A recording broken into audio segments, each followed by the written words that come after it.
রিক্সা করছেন? কোথায় যাবেন বলুন, নামিয়ে দিচ্ছি। আপনি আপনার কাছে লিফট চেয়েছি। তা জাননি, মানবতা দেখাচ্ছে।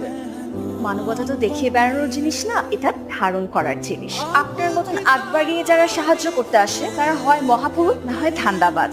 আপনাকে দেখে আসলে কোনো অ্যাঙ্গেল থেকে মহাপুরুষ বলে মনে হচ্ছে না। বাইকে যাবেন না ঠিক আছে, আর আমি এই এরিয়ায় ছোটবেলা থেকে বড় হয়েছি, এই টাইমে কোনো রিক্সা পাবেন না। আমি আপনার বাইকে যাব না, কারো বাকি নিয়ে ডক্টরের কাছে যাচ্ছি।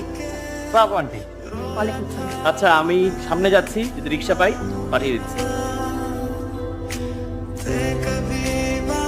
আপনার হাতে এটা কি? আপনাকে জন্ম থেকে অভদ্র নাকি রিসেন্টলি অভদ্র হয়েছে? আমি যদি জানতাম এটা আপনার জামা, ভুলেও ছুঁয়ে দেখতাম। না, এটা পরে আপনি বসে বসে দোল খান। এই, আপনার ড্রেস আপনি পরেন।